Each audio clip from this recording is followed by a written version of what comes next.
Hey, everyone, and welcome to episode number 91 of the Chris Rose Rotation, a production of John Boy Media, and today presented to you by our friends over at SeatGeek. More on them in just a bit. But first, it's nice to visit with this guy. Haven't talked to him in a while. I think he still plays for the New York Mets. I've kind of lost track since we're not in baseball season. Damn it! No, Trevor May, you're still a member of the Mets, right? As far as I know. Though I haven't spoken to anyone since December 1st, so, your guess is as good as mine. But yes.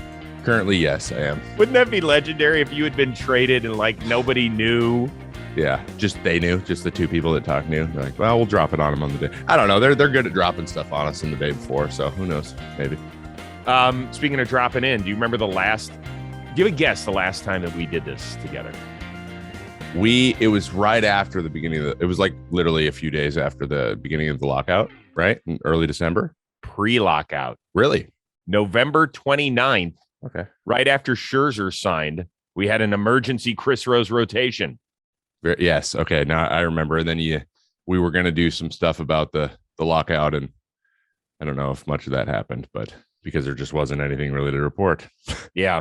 I had a few of your buddies on, Giolito, Marcus Simeon, Zach Britton. They were all great on it. That was in mid to late December-ish before there was any negotiating by mid-January. And it is kind of timely because we're doing this on a day where MLB and the Players Union had their latest get-together that lasted a whopping 15 minutes. Is that encouraging? No. It's not. But, I've been trying to explain this.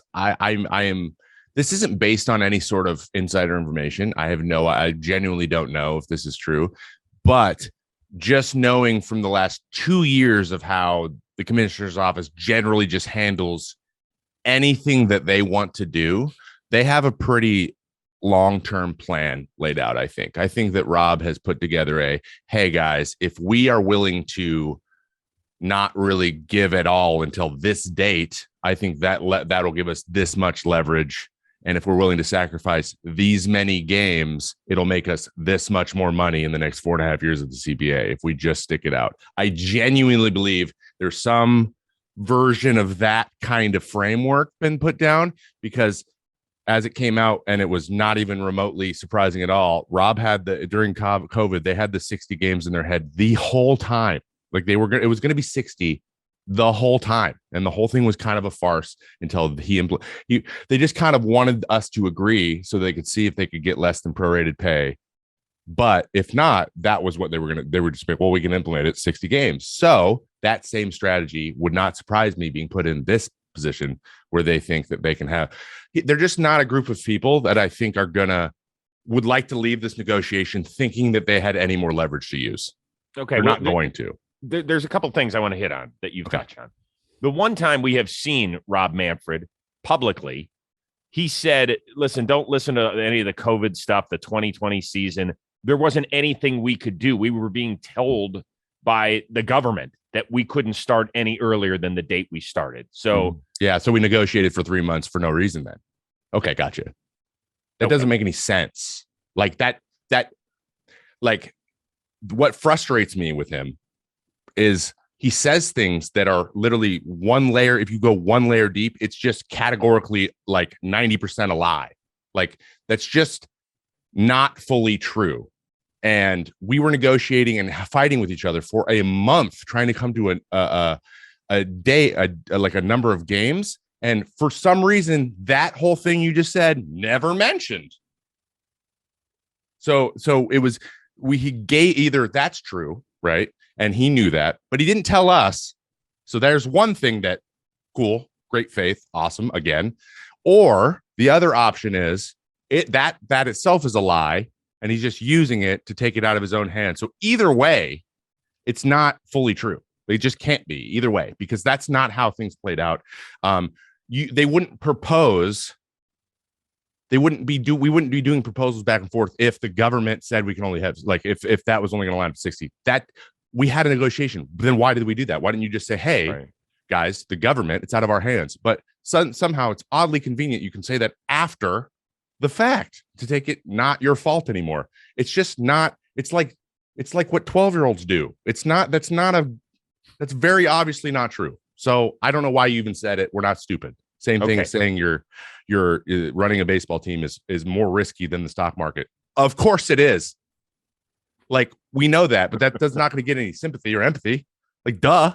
Like, well, yeah. But if you did look at the numbers, by the way, once that comment came out during his press conference, everybody was like, well, we do have the numbers to prove that is not factually. It's also accurate. not true. So like, it's so funny because that, like, going in, you need to assume when you start a business that it's probably not going to perform better than the stock market.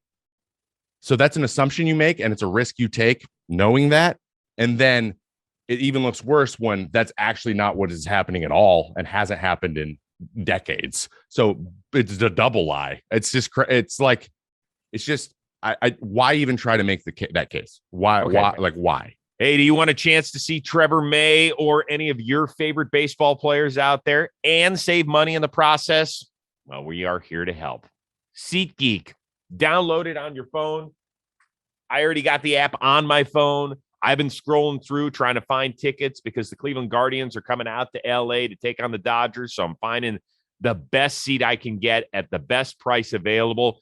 And it's for more than just baseball, okay? You want to go grab a seat in the NBA, you want to go to a concert, whatever it is, just go on your SeatGeek app and start firing away, and you will find the best seats available.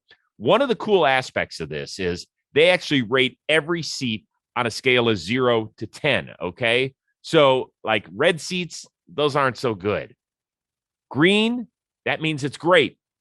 So just follow the color code and they'll help you find the best seat for your price range. And speaking of price ranges, if you go download your app right now and you use the code ROSE, you're going to get $20 off of your first SeatGeek order. So I want to save you money and I want to put you in the best seats around.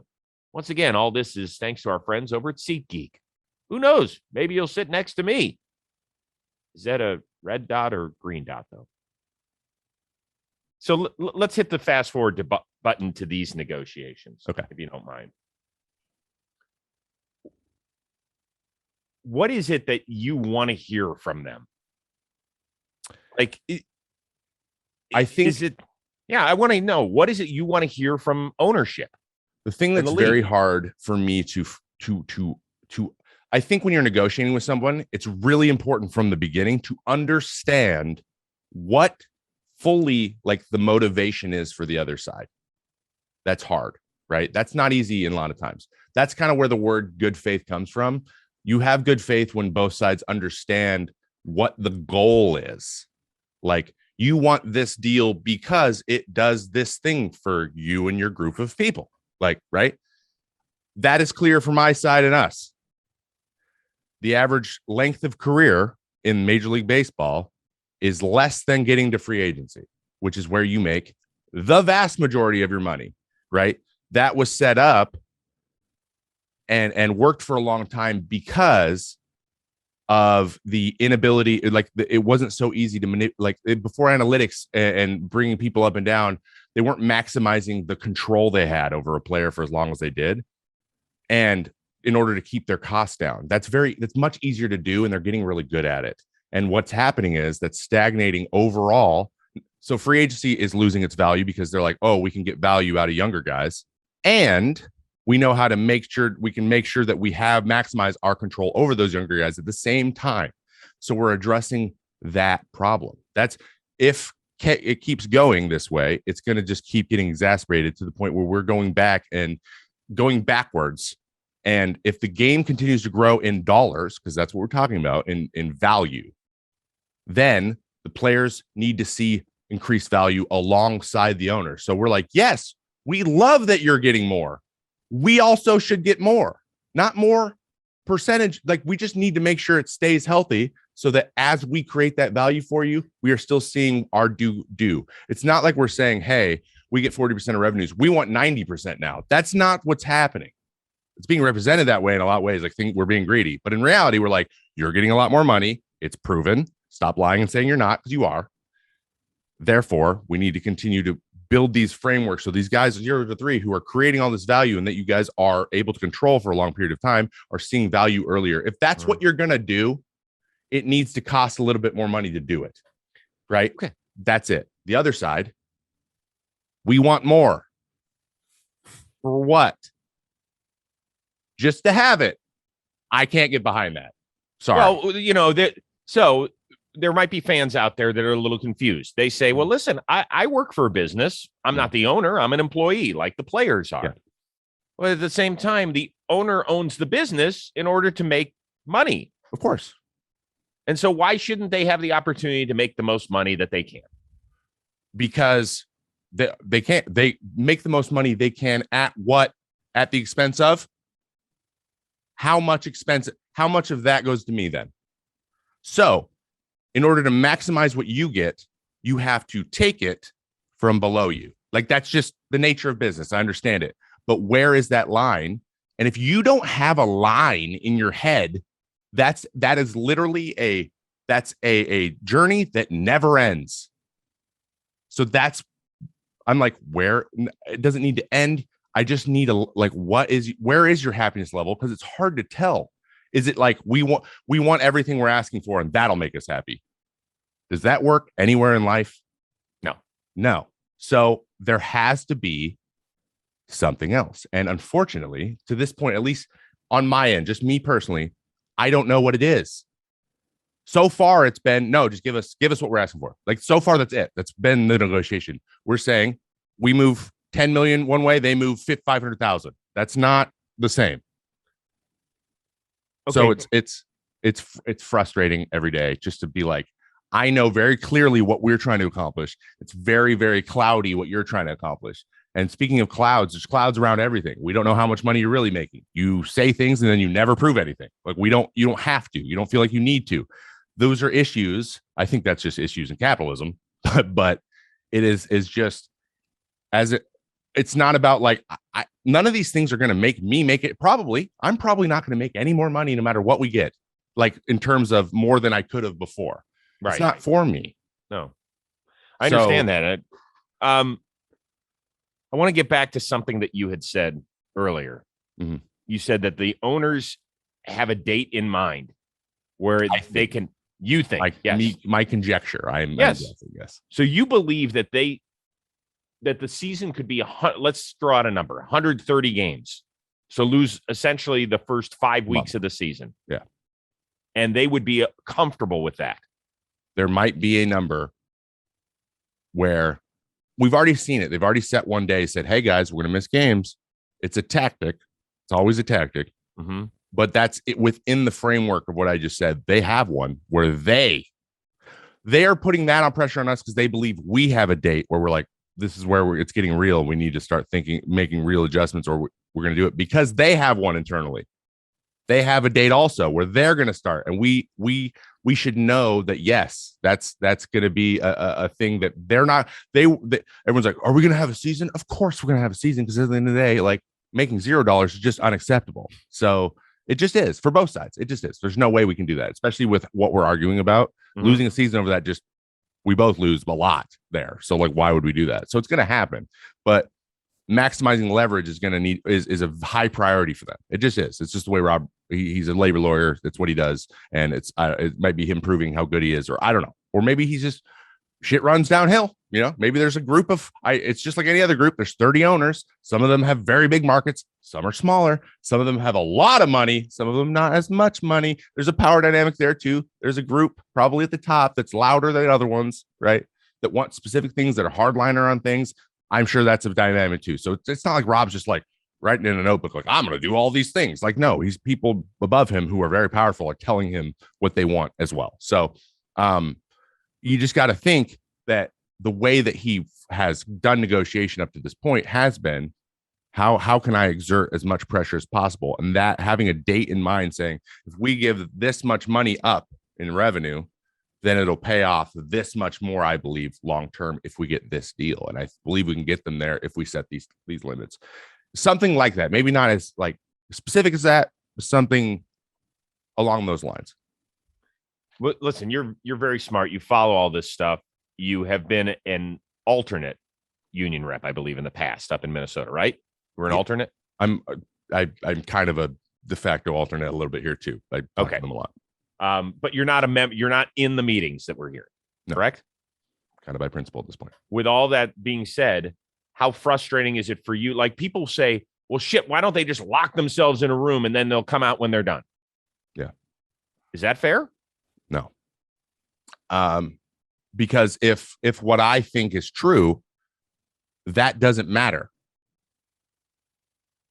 That's not the goal right now. Isn't genuinely the goal is not to have an agreement yet, unless it's way closer to where they want. And the way I feel about our group of guys, I'm going to be honest, it's been pretty nice since 94. A lot of guys cushy, a lot of guys making lots of money. And the fact that we're sticking with this and no one's been like, you guys are fired, we're just taking the deal, let's go. Because that's within our power to do. Like, they work for us, right? We can fire union members. We can, or not members, sorry. Like the people that are negotiating on us. That is within our power. Obviously, that's not something we want to do, but it is. And we're holding steady, even though a lot of guys know like very little friction here in this area in their careers, or even in a lot of our lifetimes. So, but the reason things are cushy is because they did that back then. So it's very important that we do it now, so that in 20 years, those guys have continued to grow with the game. So that's something I'm really proud of, the way these guys are doing it. But it is very frustrating to hear people say, dude, just get in a room, get it done. Just get it done. Just get it done. Everyone knows it's not that simple. But if you just get locked into a room with someone who doesn't intend to have a deal done right now, then it's just going to make it worse. It's going to make you more and more frustrated. Walking away from the table is oftentimes much more effective than just hammering your head against the wall. Anyone who's had a fight with their significant other knows that's an option that oftentimes is better.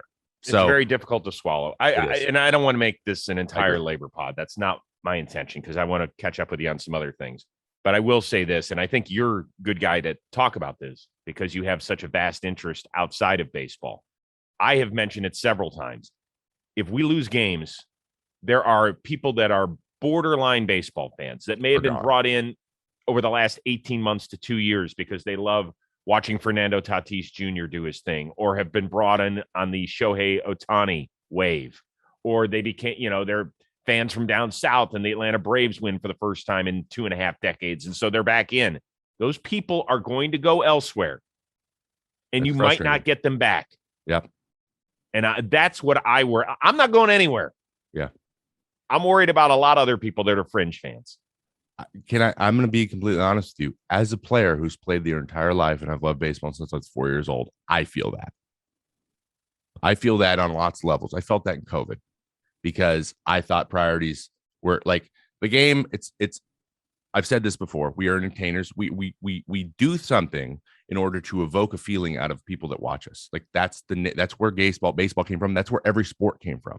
Money comes involved. It changes things in a lot of ways, right?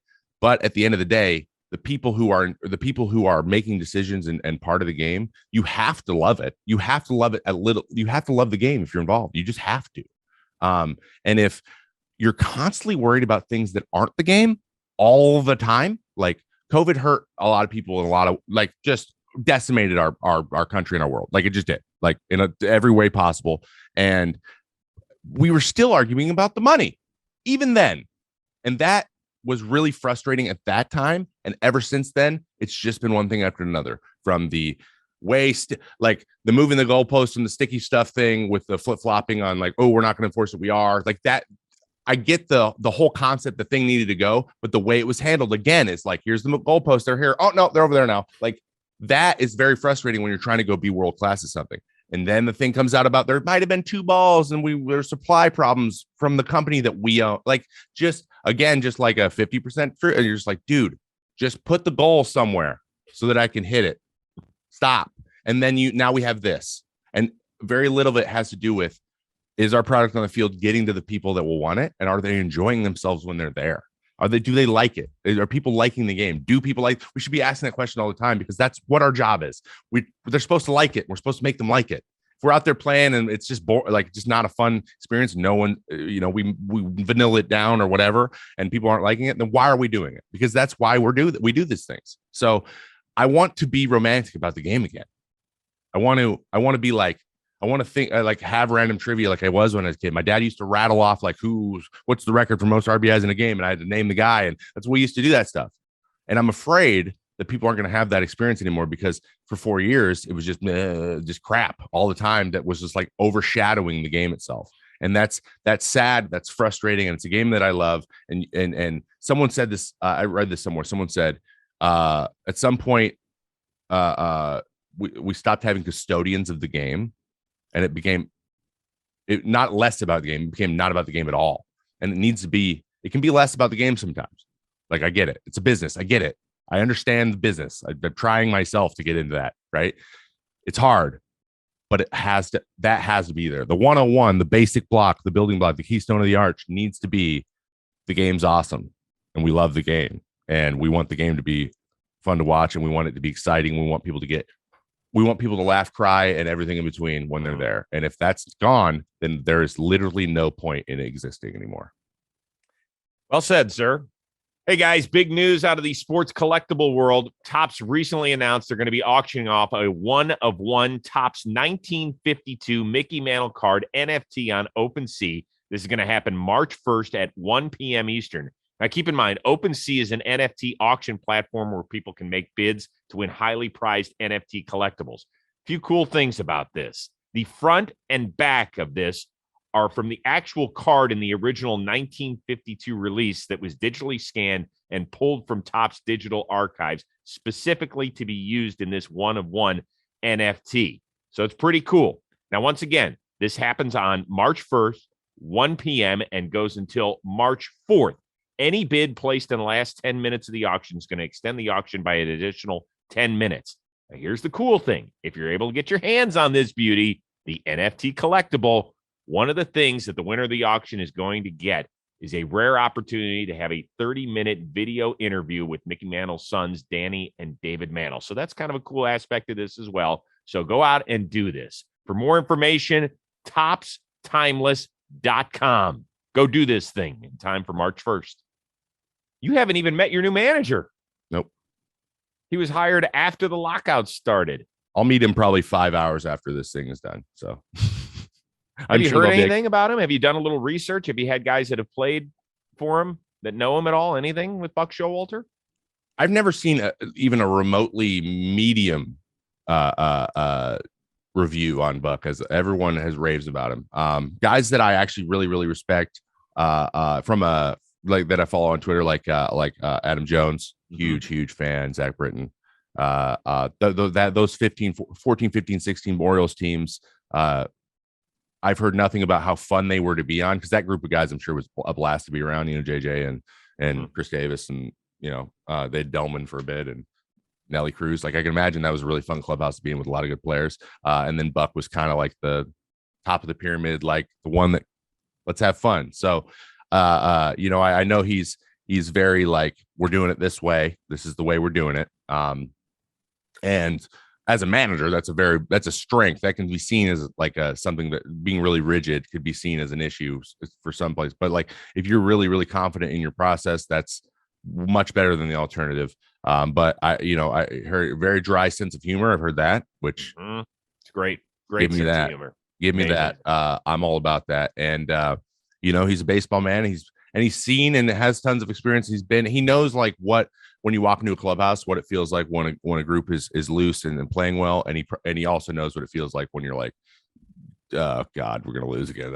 Like, he's been on both, as have I. And I know that the first one is much better than the second one. So I'm looking forward to meeting him. I cannot wait. One of the most, and I hate to shift a little bit, but one of the things I'm most excited about is just watching him actually as a bullpen, because I feel like he's just going to have like, I don't know, he's going to come out in like a Evel Knievel outfit or something on the first day. Just like all this pent up energy to get to spring is just going to, like, him and Buck are just going to be like, let go. It's going to be like immediately, like, it's going to be like a lot. Like, I'm going to walk in the clubhouse and it's just going to be a lot. Right. But that is again, much better than everyone being like, here we go again. Yeah. I'm excited. I'll be honest with you. I think you guys depending on how much things change, right? I mean, once the lockout is over, guys are going to be flying off the shelves. I mean, there's still some huge names out there in free agency. I keep forgetting about how many free agents there are. I mean, there are guys all over the place, right? I mean, Freddie Freeman could change teams. Carlos Correa is still out there. Yeah. Carlos Rodon, who had a great year on the mound for the White Sox last year, is still out there. Kenley Jansen, Clayton Kershaw. There's Jansen too. Geesh. Yeah, there's a ton of guys that could still change, but I think you guys are going to be a super interesting story. I can't wait. And Buck Showalter is certainly a part of that narrative moving forward. How much time do you need, so that you make sure that you're okay physically for spring training as a reliever? I usually, like, as long as I get into 7 games or 8 games, I'm usually pretty good. The COVID summer camp was maybe just a scoot short, just like it was 3.5 weeks. So maybe like 4.5, maybe exactly like 30 days would be plenty, especially if you come in rear and ready to go, being able to get in the game right away. How close are you to being spring training ready?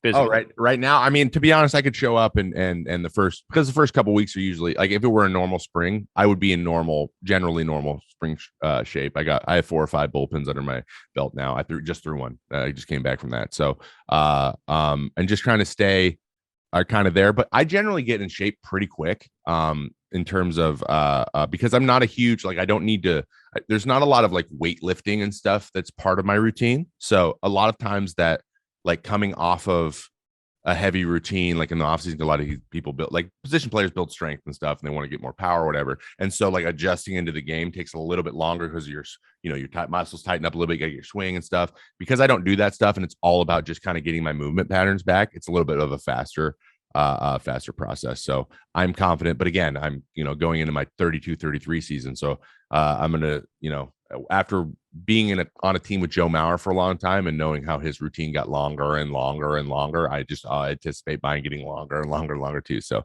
but I'm feeling good. I felt great throwing the whole time. No, every once in a while there's like a little ticky tack thing that needs 3 days off from throwing or whatever. I've completely avoided that. I've been working on some new pitches, enjoying myself, and just making sure I'm maintaining a level. So, because no matter what I do here, when I get there and I'm around baseball people and I'm like at a park and my only job at that minute is to do baseball stuff, it's just the intensity goes to a level I can't even mimic. So I account for that a little bit, but feeling good. Did your wife, Kate, catch your bullpen? No, my net. Actually, it's a lacrosse net at the local high school, which is the nicest high school field I've ever seen. But it's like the size of the Polo Grounds. It's 320 to center or 420 to center, which is crazy. But it's a second. You can't find a catcher. There's not a high school kid that could catch you. So the thing with, I'm in Washington, we're pretty strict on the COVID rules and stuff, and guys are still kind of like if I reach out to a coach, I've been trying to work on the coach to throw with the kids down here at the local high school, because I live on an area that only has one school and we're on an island. So I'm trying to get in with that group anyways. They literally have college facilities. So I'm like, I want to use all these too. But no, I actually have a catcher for my next pen. So usually I throw like the first 3 to a net anyways, because just I can schedule it and it's easy. That's fun. I mean, no fun, but at the same time, like, I'm throwing mid 80s anyway. Like, honestly, it just feels bad.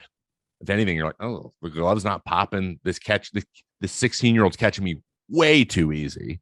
But what a thrill for them. How cool would that be if I bring them in and catching a major league pitcher? That's fucking awesome. Yeah, they come in. What I do is I throw the first few, and then I throw to people as I'm trying to actually like throw to spots and stuff. Like, but the first few are like, just throw it in the net somewhere. Would you let kids stand in during your bullpen? Oh, 100%. If God forbid this thing goes for another week or two, I actually saw a couple kids at the school throwing or taking BP, and it's hilarious. Or they were doing flips. Neither one of them was. It's weird. They're on a field. Throey're doing flips. I'm like, just throw it overhand. Like, you guys got to get ready anyways. Anyway, they're flipping to each other. They're both lefty sticks.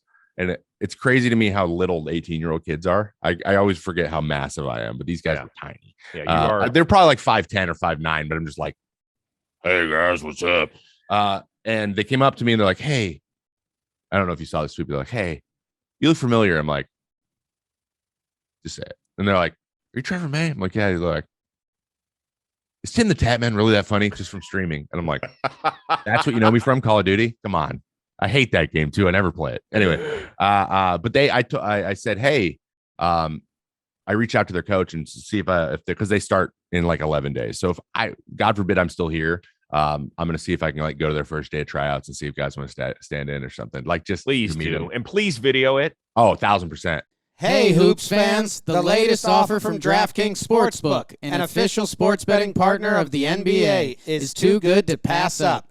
I'm talking between the legs 360 windmill good. New customers can bet just $1 on any team and get $150 in free bets if they win. It's that simple.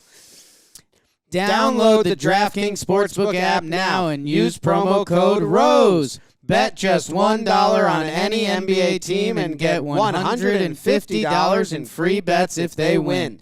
That's promo code ROSE at DraftKings Sportsbook, an official sports betting partner of the NBA. Must be 21 plus and physically present in New York. Eligibility restrictions apply. Minimum $5 deposit. See DraftKings.com/sportsbook for full details. Gambling problem? Call 877-8-HOPE-NY or text HOPE-NY 467-369. Both of us. I recently just, I'm doing one on Saturday too. Recently, my wife's cousin, they have a wiffle ball league. I don't know if you saw the video I did early in spring. Sure did. AWA Wiffle. They're huge. They're blowing up, and they just built this thing in their backyard. It's hilarious how their parents have like just bought in and let them just. Yes, exactly. There's that. That was right after the season, so I wasn't going to run real hard. Dude, what an amazing park they built there. They just got lights, and they just have to install them. So they're going to put them up in the trees and stuff, so they can do night games. These guys are disgusting. That's the hardest thing I've ever done. Didn't hit that. I pitched, didn't hit the little target one time. And I think I only put the ball in play once. But dude, you look like Herman Munster at the plate. Yeah. I don't have a good swing, man. I have 3 bays in the big leagues. Just go look those up. But her cousin Thomas and her other cousin Jack is the camera guy. He's made videos his whole life. Like he doesn't did YouTube that much, but he always do like the class projects. He'd always do a video. So he's the cameraman, and then Thomas went to University of Washington for a year. He's taking a year off to go to Driveline and get his velocity up. He's a lefty. He's 6'3", 230. He's the big lefty stick on our team. Big dude. Has run it up the mid-90s before, so he could be a big deal here soon. But they're going to come down here to me. They live about a half an hour away, and we're going to do a workout at that same field. But look at Jack, you as you're getting ready on the look. I mean, come on, dude, you're not facing the Phillies here. You know, take a breath. They even played my walkout on the speakers. I told them, I'm like, I'm not doing this unless we really, really play it up. I just want everyone to know how bad every one of those throws felt, because I was like 2 weeks out from throwing in a big league game. And as anyone who knows, once you stop taking your anti-inflammatories, and about a week later, you feel like your arm is going to detach. It's like you're going to wake up one morning and you're going to be armless. So they're like, you want to warm up? I'm like, I better. And I just did it. It felt like I had never thrown a baseball before. We should have gotten you out for the big blitzball tournament we had. I think that's in the future. You know how many people have asked me to do that, or at least go do the what is the thing that Jake and Jimmy do behind in the back alley at bats? But the company bought a warehouse in Jersey City, New Jersey, and we had an 8-team double elimination tournament. Game 2 actually, our game 3 is out available for your consumption now. So it was a ton of fun. I got to broadcast it. I called play-by-play for it. That's awesome. That's something that I think I could It's so funny that my whole life I've just been like, well, will this affect my real play? But I'm going to be like Dallas Braden. As soon as I retire, as soon as I don't have to go perform anymore, I'm going to be just doing all this stuff, going out and just trying to blitzball people. Yeah. But I mean, the stuff is crazy. It was a ton of fun. So much fun. What an awesome. All right. I got a few other things here. Yeah. Something we've started doing since you last joined us is a little segment called 2 Truths and a Lie. So it's about your baseball career. Okay. So you have to spot the lie. Okay. Ready? Yeah. In your career, you have never given up more than 1 home run to the same guy. Number 2, Mitch Garver has caught the most innings when you are on the mound. Number 3, The player you have struck out the most times in your career is Mike Napoli. Spot the lie.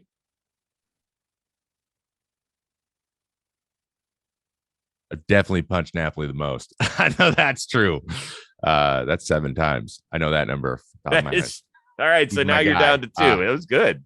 God, he got one ground out at the end with an 0-2 fastball, and I was so mad, and he was so happy. It was funny. Okay, and then Garver has caught me the most. I've had different catchers a lot. So I've given up multiple homers to somebody. I don't know who it is.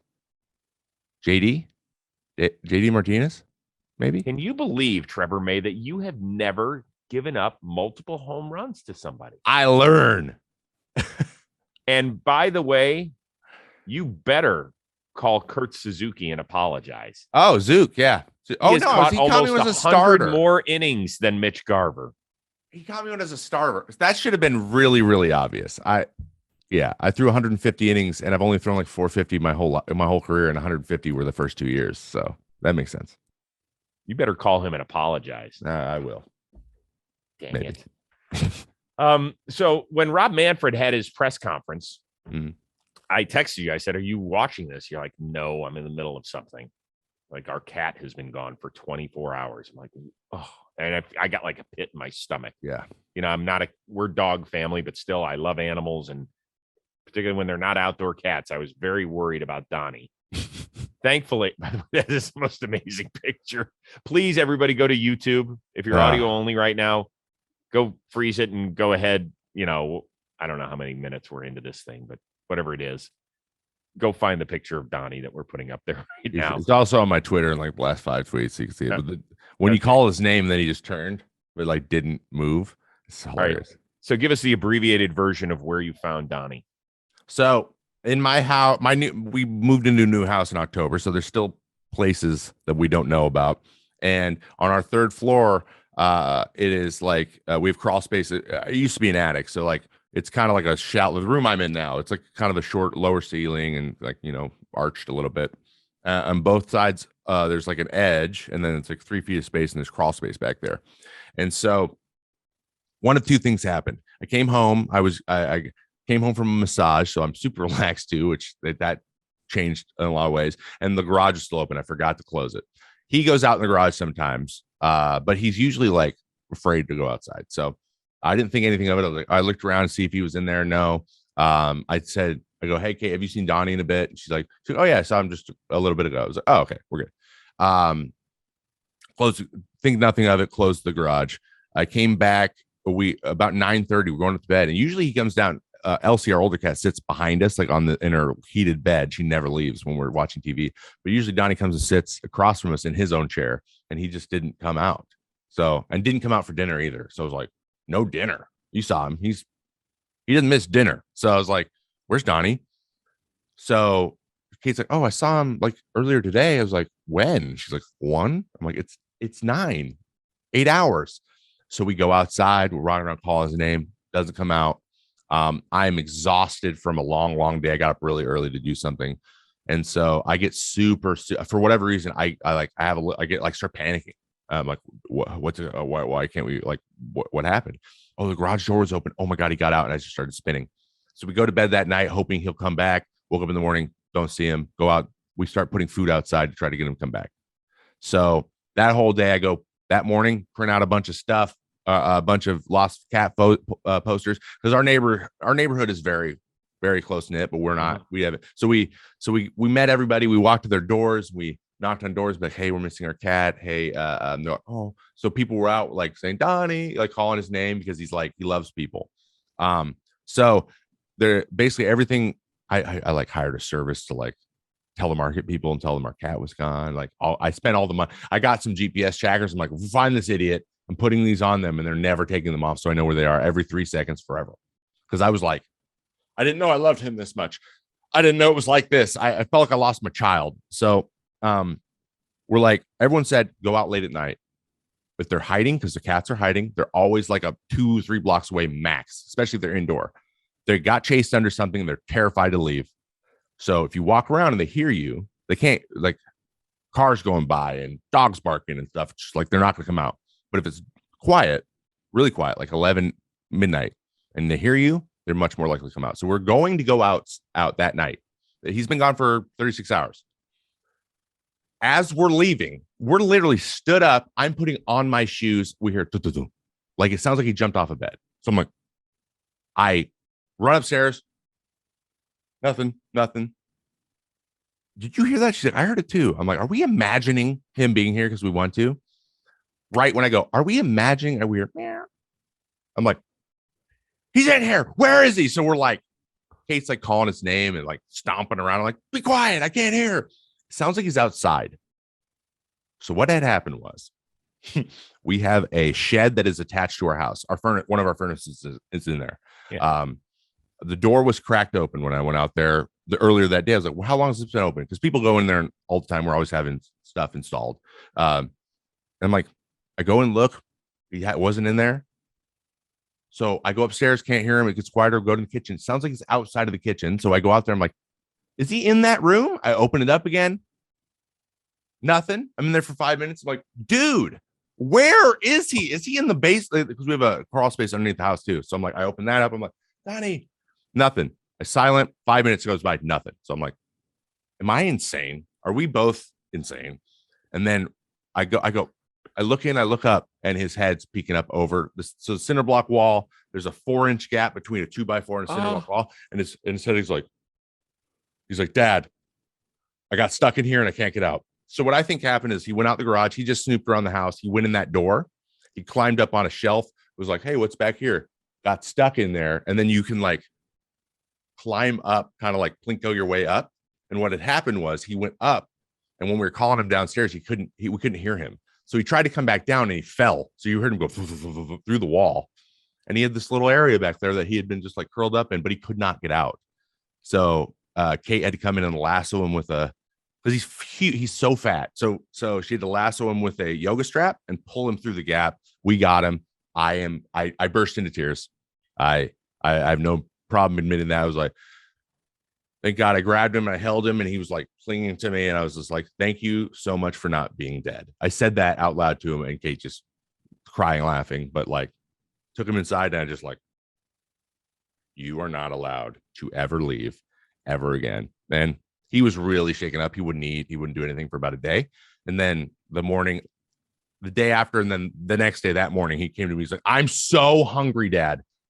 And he crushed his food, and now he's been great ever since. But Elsie, the older one, was like, man, it was really nice for a day not being chased. No, she was living her best life. She was like, hey guys, he's gone. I can walk around the house again without being pounced on. I'm sorry. That's no good.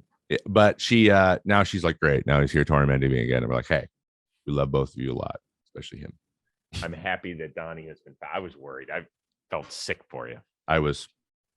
That's really I don't know how I would have handled him. I wanted to text you. I was like, God, do I text him? Do I not text him? We were thinking, I was like, I'm not going to spring training until we find him. She's like, okay. And I'm like, maybe that's why the negotiations were delayed. Maybe in honor of Donnie. Secretly, guys, they did that out of deference for me. Who knew? Rob Manfred, cat lover. Huge cat lover. It's kryptonite. Who knew? All right. Did I see you in a Luigi or a Mario outfit or something? What did I see? Huh? Wario. Wario. Yeah. Oh, you just had that hanging in the closet? No, we made that from scratch. No, you did not. Yeah, that's actually made. Those aren't pants. That's a sheet. Yeah. So that's something called chaotic cosplay. So there's a woman on TikTok. She's hilarious. But basically they go, hey, be this character. And then she just takes a bunch. She's a craft room. She does cosplaying, and she just has to like figure out how to do it just like on the spot. Like there's no planning involved. So I was like, do we have purple? Then we started dancing, and then I saw that Kate was dancing, and then it got awkward real quick. This is a charity incentive. And it really, really worked out. It was perfect. Wait, that's a purple sheet? It's like she went to when I came home to see the house the first time in July, she had put up a sheet, but she went to the local Goodwill and got this horrendous purple sheet because it was massive. It was like a tarp. So she put it over the front door so I could open it and go inside. And we just had it in the garage, and it happened to be the perfect purple, and we hadn't thrown it away yet. So I was like, let's just make that. So Dude, she I'll cut give it you up. $100 if you show up meeting Buck Showalter like that for the first time. Now I'm gonna wear my DeGrom Scherzer. No, actually, I have this Mets logo button up that I'm actually wearing the first day of spring. That was gonna be a secret, but by the way, that the DeGrom Scherzer, come on, dude. That is a woman's XL. They accidentally sent me a woman's XL, and I'm like, you know what? I'll throw it on. So I have a real one that I wear now, that I will wear at the field a lot. I think it's better like that, to be honest. So much better. Look at the collarbone. The collar just really defines the old collarbone. Love it. Dare I say you've slimmed down? Everyone says that. No, I'm the same. Okay. No, I'm the same. Okay, we got to get that off the screen. That was disturbing. All right, I want to ask you one other baseball thing. Over the last few days, it's been reported by ESPN Deportes that Juan Soto turned down 13-year, $350 million offer from the Nationals. You have seen him up close and personal. Oh, did you not know that? No, I didn't. Did not know that. Didn't see that. I've been a little bit unplugged for the last day or two, though, so that got makes it. sense, but do you think he'll be the first $500 million player? Very good chance. I think that Trout just missed it. I don't think we were quite there yet. But hearing him turn down 13,350 means that he probably has half a bill in mind. But that said, in terms of value, at least even just at the plate, even the guy's special in like total package way that has been a little bit is pretty crazy. It's Tony Gwynn type, get on base and not strike out with the production numbers. Like, I don't know. He's got like pull host production possibility with Tony Gwynn get on. I don't know. It's weird. I hate to, that's a really crazy comparison, but like facing him you're like, oh God, please just hit it really hard, just at the third baseman, just not around the bat. You know what I mean? Like just at him. And guys like him are rare, but he's so young. That's also kind of unprecedented that he's doing it like 20. What is he, like 14? I can't remember. Is he Benjamin Buttoning us and just going the other way? He's incredible. But yeah, I think that if anyone has the possibility to do it, it's him for sure. I've never seen a guy with plate discipline at such a young age. Yeah. That can just, he's so proud of it too. Like you can tell he's really, really like, yeah, I do. I don't swing at anything. You're right. I never forget. I painted a 99 up and away on him. And it was taken. It split the top of the thing, though. It should have been strike three. But I get like, why you don't call the split the top of zone one. It was close. But he just walked it off like it was. And I'm like, this kid's 22. All right. I get it. I'm in the words of Blake Snow, I'm a slapdick. But he doesn't get that yet. Like, that's the type of thing that I'm like, everyone always talks about Greg Maddux. Like, how? Come on. I would love to see Greg Maddux pitch to Juan Soto. See which one of them swags off the punchy or the walk more. That would be prime of both of them. That would be an awesome matchup. Soto wouldn't know what to do with the 36-inch plate. No, he would not. He would probably just foul it off forever and have a nice little Guillorme 22 wanting pitch a bat every single time is what would happen. He would figure it out immediately how big the plate is now, and then he would find a way to hit it every time. Shades of Miggy Cabrera, like in the glove, hits it out of the glove so he didn't strike out, then gets another pitch. That's the type of stuff he does. He is awesome. All right, let's do this. Wheel of moderately interesting things. The categories have changed since you were last on the show.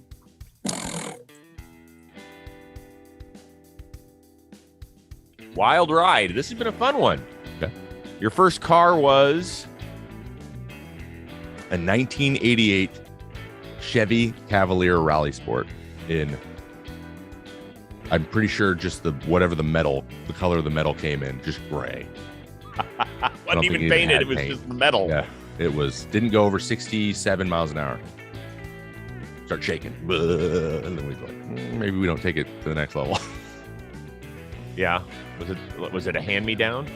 Was it a hand-me-down? My father plays poker and just like little tournaments around the old area he lives in, and he's been doing that for 20 years now. And I remember that day He had won, I don't know, he entered like a $200 tournament and won 600, like one thing, won $600.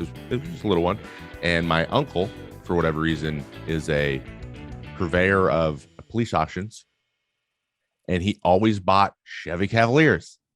Don't ask. I don't know. I don't know where that came from, why, but he always had one. He drove one himself. So my dad was like, hey, Todd, you got an extra car? He's like, I just picked one up. So he brought it down from Portland, Oregon to Kelso, where I'm from. And my dad paid him in $400 in cash for my first car. Not even the whole day of winnings. He literally was like, pulled it out and was like, and then put 200 back in his pocket. He was like Bob Barker on The Price is Right. 100, 200, 200, 300. And I'm just like, wow, that's the price of an Xbox. But it ran, and I was the first one with the car. Like, I was the older kid in my age group, like I'm in school. So like all my friends were like, hey, can I get a ride? And obviously that's legal. So I never did it. Especially to Taco Bell. Never took anyone to Taco Bell late at night. And I'll never forget the first thing I ever did. I was like, all right, I'm gonna put some work into the car. So I tried to put a new speaker system in with it because it didn't have a CD player, it had a cassette player. So I went to put a CD player in, no idea what I'm doing. CD player fits, great. Speakers, you needed body work. So what I took is a knife and I cut out the plastic, a big hole, and just like pulled out the old little tweeters, just took them off and then attached the old ones and then just set them in the holes. So I just had these big 8-inch or they were 6-inch speakers just sitting, and they're just like rattle around as the car shook at 70 miles an hour. And that's what I did. And then eventually I got a 94 Ford Explorer, and it felt like I had won the lottery. Yeah. Did you name the car? Clarence. I name things. That's one of the things I do. Part of my humor. Clarence Cavalier. He had his own MySpace page. With its own MySpace? Yeah. I've been doing this for a long time, Chris. I've been big on the internet since I was like 14. Did Clarence have any followers? Just my friends, everyone, whatever. People towards the end of the life of the car, because it eventually blew up. Like I had to get a new car 8 months later or something. And towards the end, when it was barely working, like barely, we could like get it just in the neighborhood, like from house to house. We started to like be kind of mean. So my buddies would like try to do hood slides and stuff, and was destroying this hood, just bowed it in. Guys are like, hey, run into the door as hard as you can. We go get groceries. Like we go to the grocery store and have like drinks and stuff. And we didn't need a cart. And I have a cart and be like, oh no, bong. And everyone's like, ha, Clarence. So it just became the car. And then we didn't sell it. We just destroyed it with sledgehammers at the end, which was fun. That's really fun. I'd highly recommend doing that if you ever get the opportunity. Hit a car with a sledgehammer. Rest in peace. Yeah. Or pieces. Yeah. I guess. Good catching up with you. We're going to have to do this more than every 2.5 months, Yeah. Hey, you know me, man. Keep me on the calendar. I'm ready to go. Well, hopefully the next time I talk to you, you're down in Florida. Mm-hmm. Well, I am paying rent already, so that's good. So I have a place to live. Someone's making money off me. Isn't that life? Why don't you guys go down there anyway? Get a little Florida vacation. Hardest of passes. No. I need internet, and I need to eat somewhere other than Chili's. No offense, Florida, but we all know how I feel, so I'll leave it at that. All right. Well, tell Donnie hi. Let's keep him in check, please. I'll give him a cuddle for you. I got plenty of those. Great catching up with you. I know that the people that watch and listen will be happy that you're back. Good. That makes and we'll see you next time. And special shout out to our one and only producer, Robbie Scirocco, man in the controls. Thanks very much to you for listening. For Trevor May, I am Chris Rose. We'll see you next time on the Chris Rose Rotation, a production of John Boy Media, all presented to you by our friends over at SeatGeek.